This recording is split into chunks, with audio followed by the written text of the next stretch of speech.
Senator Craig. Madam Chairman, thank you very much. Mr. Vice President, welcome back to a turf you knew well, and we are pleased to see you here. I'm not sure that I have a question of you. You were recently in my state, and you were well received. And I think Idahoans were proud to have you there. And one of the reasons we were proud to have you there is that we are probably one of the cleanest states in the nation. We're proud of that. Our energy sources are clean by definition. In fact, my state just rejected a coal-fired plant to be built as a merchant generator in southeastern Idaho because of the technology involved. Having said that, we have produced 50 nuclear reactors in the history of our state, and we're proud of that, and all were produced safely, and no one lost their life.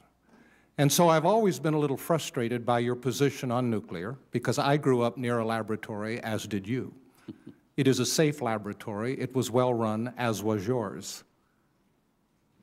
And I don't agree with you that nuclear is not part of the solution. When you killed the nuclear industry, or attempted to during your administration, by zeroing out the nuclear budget, an inquisitive look simply does not refute the fact that you did. And in doing so, you probably set back the advance of nuclear technology substantially. In fact, the very technology that just a moment ago you endorsed, NGNP, which is the new advanced modular type reactors, high temperature, that can do a lot of things and by definition is safer, although the nuclear industry itself is phenomenally a safer industry than many.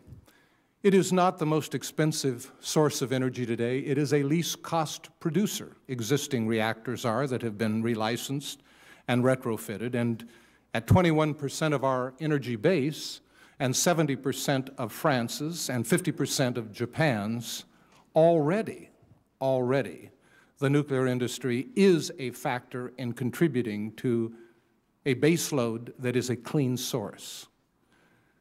The reason I say this is because when we passed the Energy Policy Act in 2005, I was one of those senators who suggested we ought to call it the Climate Change Act of that year.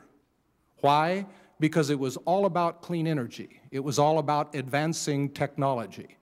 This country no longer wants to produce gas-emitting sources of energy. And the investment that's pouring in out there now, the investment, in fact, this country is putting into climate change is by a factor of 5 greater than the rest of the world combined as it relates to research and development. And that's something we ought to be very, very proud of. So I am. I think we're advancing the cause dramatically at this moment.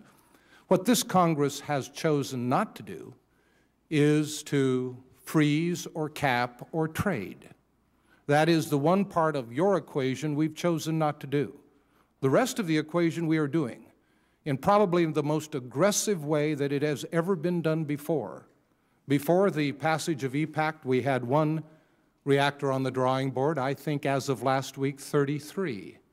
Probably 10 of those will pour concrete in the next 10 to 12 years.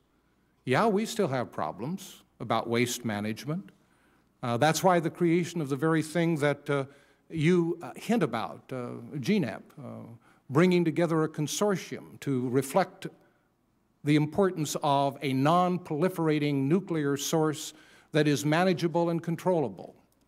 I'll not forget sitting on the stage with the environmental minister from China at the last climate change conference that meant anything in Buenos Aires, and he said, "You give us the technology and we'll build them."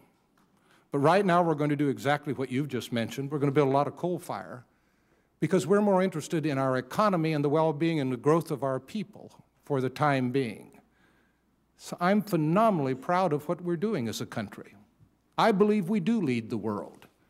It isn't by accident that we are a large emitter of gas, because we are the largest economy of the world based on today's technologies. We're going to invest heavily. We're going to incentivize. In fact, I'd like to have you look at a bill that Byron Dorgan and I just introduced. I've made a step in the direction of deciding maybe we ought to heighten our CAFE standards. You call them gas guzzlers. I say let's look at a technology that works and in no way diminishes the safety of the transporting public. So we're pleased you're here. I disagree with your point of view. I do not believe that this country needs to stand in shame of what it's doing or what it plans to do.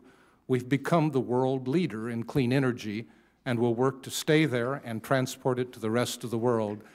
Sorry, Madam Chairman, don't break your gavel. Well, thank you very much, Mr. Vice President. I'm not breaking it. I'm being gentle. As only you can be. Thank you, yes. Mr. Vice President. It took a lot of patience. I learned it right here.